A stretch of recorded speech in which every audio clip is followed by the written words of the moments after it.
Hello and welcome to Acoustic Review. My name is Ben Morgan Brown and today I'm looking at the Revo Elektra from Vintage Guitars. Clearly taking design cues from a certain Californian brand, the Revo Elektra features laminated acacia top, back and sides. A bolt-on maple neck features a 650mm scale length rosewood fingerboard with pearloid block inlays and 20 frets, and an Allen Entwistle XS75ND Astrosonic QX magnetic pickup with volume control and 5-way rotary frequency selector join the party at an RRP of £349. So let's have another listen to the guitar now, and then please join me afterwards for my thoughts.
Well, it's clear from the get-go that this is not an acoustic for the purists.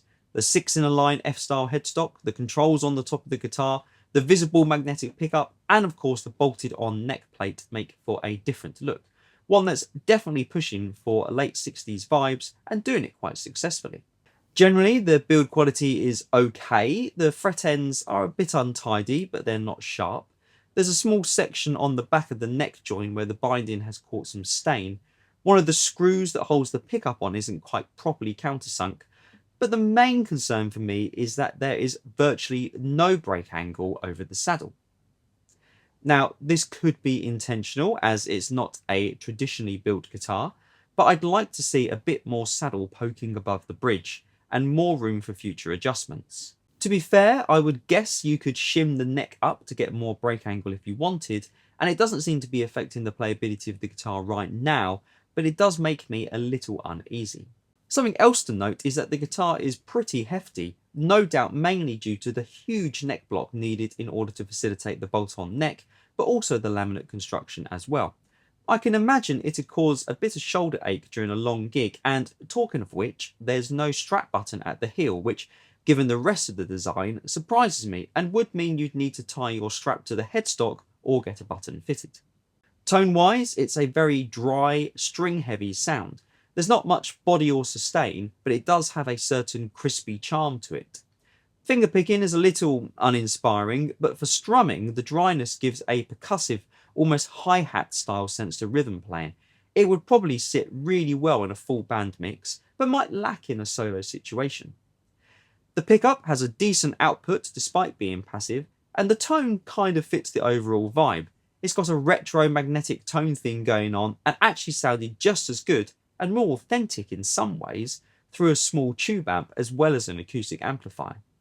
The 5-way rotary switch is a good way of having easily recallable tones to hand, and overall it was quite enjoyable plugged in.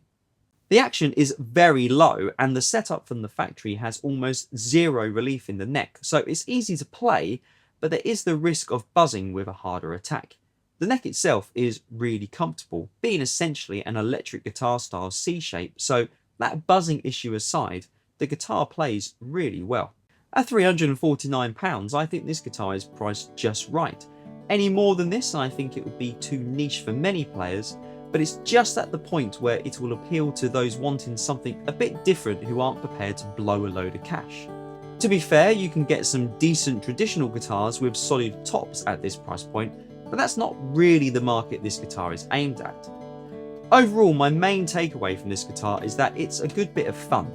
I've got a few niggles with the build quality, and I wonder if the novelty might wear off quite soon, but its quirky design is sure to stand out, and its easy playability and cool plugged in sound could spark some creativity where a more traditional guitar might not. I hope you've enjoyed this video from Acoustic Review. Please subscribe and hit the bell icon to be kept up to date when we post new videos, and I look forward to seeing you next time.